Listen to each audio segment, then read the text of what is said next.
there you are. May I assume you've had your fill of rest?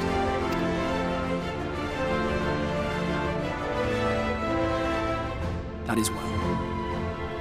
Now that we are all present, let us speak of our plan. Thus far, we have vanquished 4 light warriors, restoring night to much of Northrend. Only one remains, that of Calusia, and with Reen to guide us, I am certain we will find it.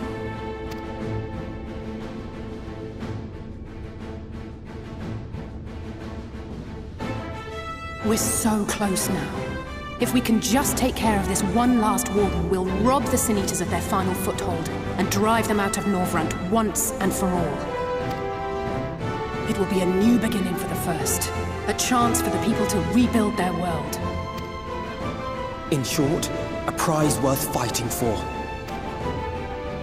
And in thus delivering the First from destruction, so too shall we unsow the seeds of the 8th umbral calamity. Do you hear? Your dreamed of rejoining is in jeopardy. Are you sure you're not tempted to intervene? You labor under the misapprehension that vanquishing the Sin Eaters is tantamount to saving the world. It is not. In truth, you only delay the inevitable, lengthening your fleeting lives by the smallest of margins.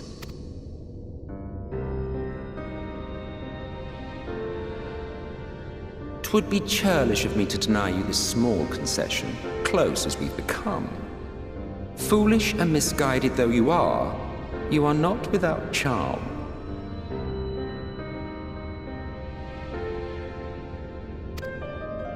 Each and every one of you is possessed of a noble heart. When the weak want for succor, you do not hesitate to provide it. Alas, your nobility is short-sighted. You think only of the problem in front of your nose. A limitation of your ephemeral existence. Our lives may seem short and insignificant to the likes of you, but one does not need to be an eternal being to achieve lasting change. If I may stop you there, I do not claim that we Ascians are special. That is another misconception. In the beginning, everyone lived nigh for eternity. Such was the natural order of things. But like so much else, this was taken from you.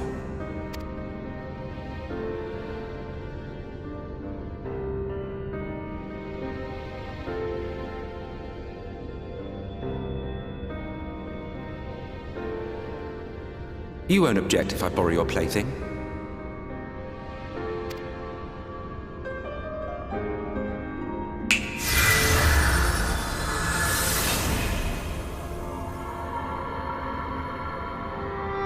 In the distant past, when the world was one and whole, a great calamity threatened all life. It began without warning. The very laws of the star were warped and broken, and chaos swiftly spread throughout the land. Faced with annihilation, we sought to imbue the star with its own will. Thus was Zodiac born, and by his power was order restored.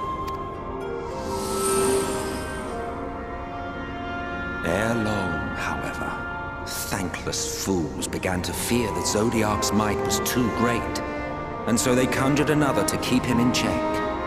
Your own dear Hydaelyn. And the two beings waged war until, with a single devastating blow, Hydaelyn unmade Zodiac, scattering his being across space and time. So you told us in the Katana Ravel. Yes.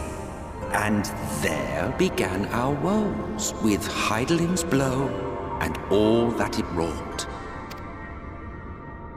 As a counterbalance to Zodiac, Hydaelyn was created with the power to enervate her foe.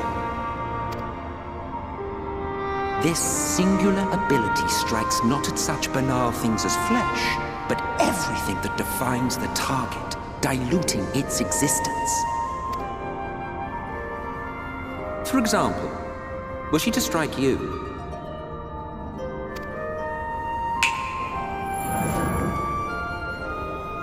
two individuals, identical in appearance yet reduced in all respects. Strength, intelligence, the soul itself, all is halved.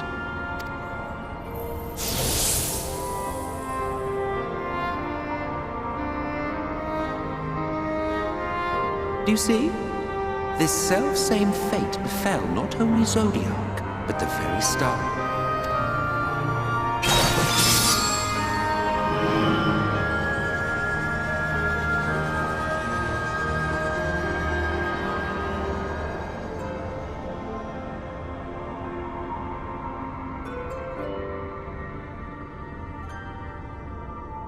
Only 3 were fortunate enough to escape the Sundering. Me being one of them.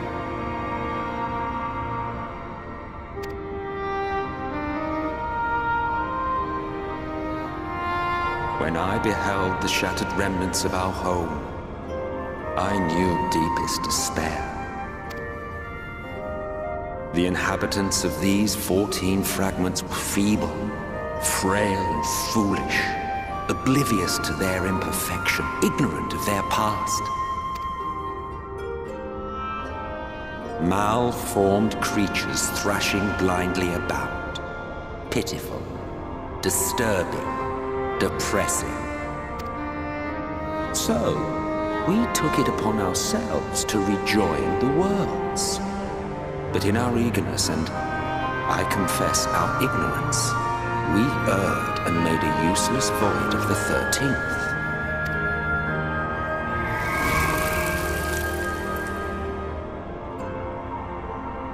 It was only afterwards that we discovered a connection twixt source and shard, a flow of energy that maintains elemental balance. And thus did we arrive at our time-honored modus operandi.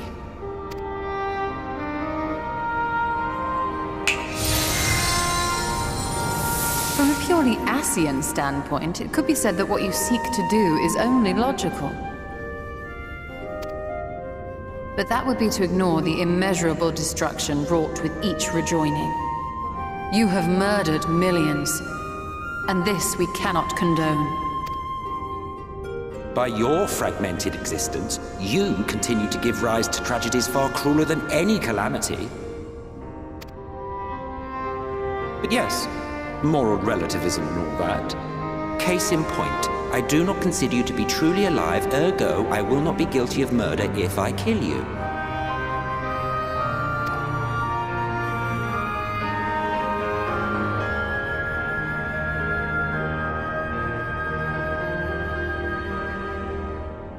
Oh, don't look at me like that.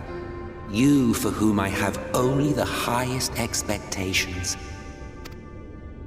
A vaunted hero of the Source, 7 times rejoined.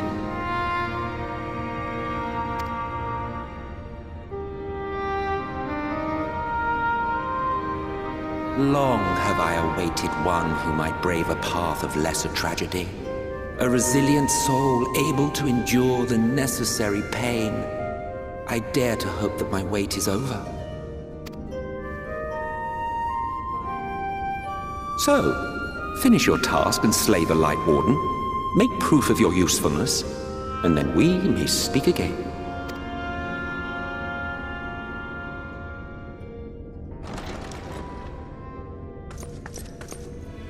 Forgive me, my lord, but this could not wait. Speak freely, Captain. Our informant in Colusia sends word of unusual activity in Yulmur. It appears their forces are entrenching themselves at key points throughout the city, making ready for an attack by all indications. An intriguing use of resources. I rather doubt Lord Vorthry is concerned for the safety of his citizens. You think he's harboring the Light Warden inside the city walls? Even if he does have some means of controlling the Sin Eaters, wouldn't that be a little risky? Risky or not, if there is even a chance the Warden is hiding there, we will need to act fast. The longer we wait, the better prepared the Yulmorans will be.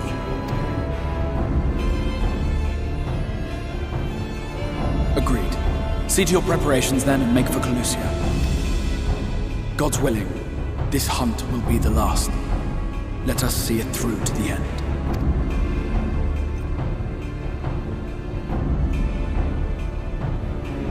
We should begin by assembling in Rite. There we may assess the situation in Yulmore and decide how best to proceed.